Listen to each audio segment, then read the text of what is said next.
Hello guys, magandang araw po sa lahat. So may panibagong video na naman tayo ngayong araw na ito guys. So isi-share ko sa inyo guys ngayong araw na kung paano natin makikita yung watch hour natin dyan sa YouTube at saka yung subscriber natin, kung ilan na subscriber natin. Katulad sa akin guys, yung na nagtaka ko ngayon guys nang dahil yung naka 1,000 subscriber ako, pero yung yung watch hour 255 pa lang. Pero nagtaka ko guys, bakit ako na monetize ni YouTube. So ayun, sa mga baguhan dyan na nagtaka din sa ninyo, watch hour, na kayo na monetize kayo ni YouTube pero yung watch hour ninyo mababa. Pero ngayon guys, ipapakita ko sa inyo guys kung bakit na monetize kayo ni YouTube. Ayan, sana panoorin ninyo itong video na ito hanggat matapos, para may matutunan kayo kahit kunting kaalaman lang po. At sa lahat ng mga subscriber ko dyan, maraming salamat sa inyo po. At sa lahat ng mga viewers, maraming salamat din sa inyo. Sa wala pa nakasubscribe dyan, please subscribe, pakihit notification bell, like, comment and share na rin para updated sa mga bago kong mga video. Tara.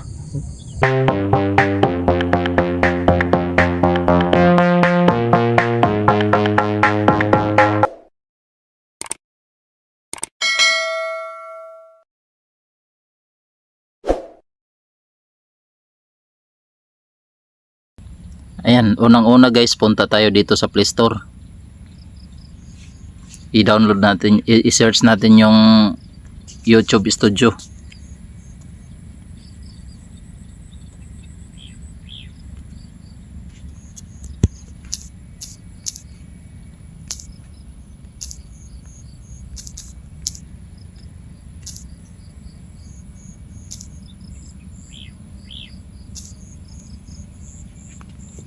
Ayan. Pag makita na nyo yung YouTube Studio guys, pipindutin nyo yung YouTube Studio.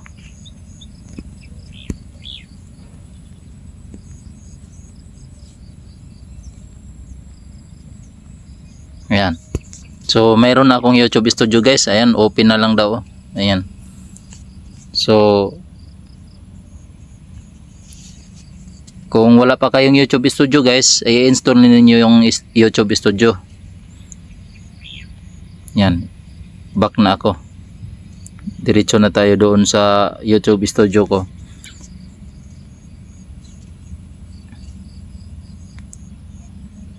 Yan, so nandito na tayo sa YouTube Studio guys.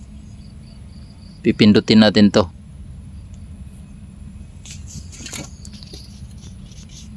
Yan, unang-una makita guys yung total subscriber. Mayroon na tayong 1,008 subscriber. Channel analytics, meron na tayong viewers din na 3,600. Meron na din tayong subscriber sa ating short video na 47 subscriber. At dito naman sa estimated revenue natin, 0 pa tayo dyan guys, wala pa tayong kita. Someday may kita na tayo diyan sa awa ni YouTube. Dito tayo sa guys, ipaangat natin dito din natin makita yung mga na nag-comment sa atin sa short video natin. Ayan.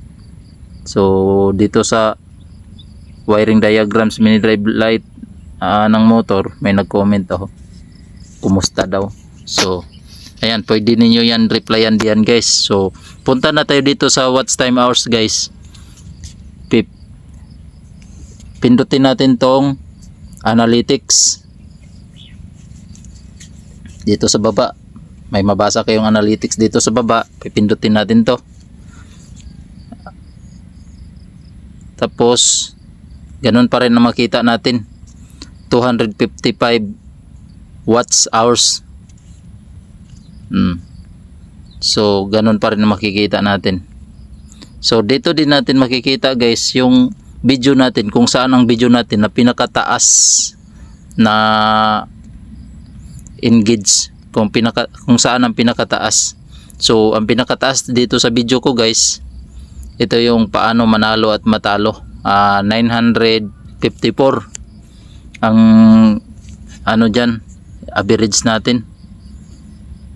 Tapos yung views to guys ha, views, ayan o, views last 28 days. At dito din sa real time, yan, dito din makikita kung sino din ang mas mataas dito sa video na ito. Ganun pa rin siya pa rin ang mas mataas. Yan. So para malaman natin guys kung bakit na monetize tayo ni YouTube na wala pa man tayo nakaabot ng 4,000 watch time hours na requirements ni YouTube, pero nakaabot na tayo ng 1,008 na subscriber. So para hindi tayo malito. Ayan. Kasi maraming nalito nito guys eh. Ang yung iba hindi na masipag sa pag vlog kasi hindi nagdagdag yung nila, yung watch hours. Yung watch hours nila guys, ang nila makikita nila diyan mabawasan. Yan. So wala nagdagdag. So para sa mga baguhan diyan na hindi pa na-monetize ni YouTube, so tingnan nyo na lang itong video na ito, panoorin nyo hanggat matapos para may matutunan kayo sa kahit kunting kaalaman lang po. Ito po ang pipindutin natin ngayon guys para malaman natin bakit na-monetize tayo ni YouTube. Ito, pindutin natin tong 255. Dito natin malaman kung ilan na ang watch hour natin. Ayan.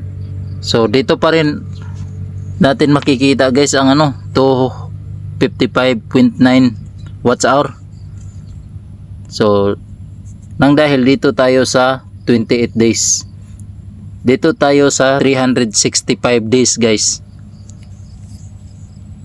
Dito natin malaman kung ilan na ang naipon natin na watch hour. Pipindutin natin to. Ayan. So makikita din dito guys kung ilan na ang viewers ninyo. Ayan. Sa isang video.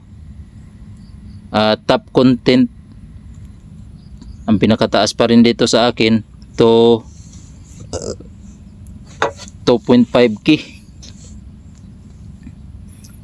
Tapos may second, may third, hanggat pababa to guys Yan. Paunahan to sila kung sinong taas ang engage nito. Pero mas una na tong isa guys.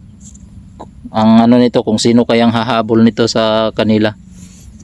Yung yung how to repair chipping gun, na humabol na din siya kasi nakapang-apat na Yan. So ito yung watch hour natin guys. Kaya pala na-monetize tayo ni YouTube at nakapag-apply din tayo doon sa kay AdSense. Nakapag-apply tayo doon kay AdSense nang dahil ay 4,220.6 na tayo. Nakaabot na tayo sa requirements ni YouTube.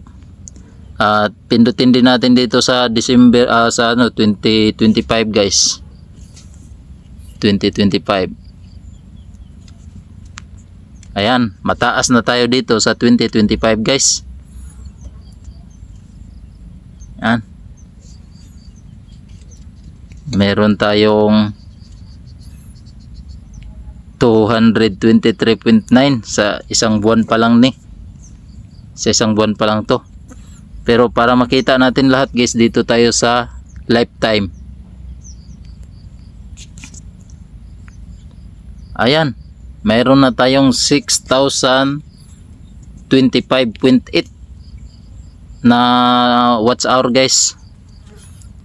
So ganyan lang guys, ganyan lang kadali magkita sa sa watch hours. At sana may natutunan kayo guys.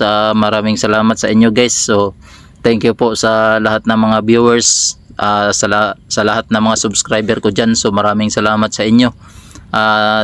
sa lahat ng mga viewers dyan na mga baguhan. So sa wala pa nakasubscribe, please subscribe, pakihit notification bell, like, comment, and share na rin para updated sa mga bago kong mga video. Thank you po, thank you for watching.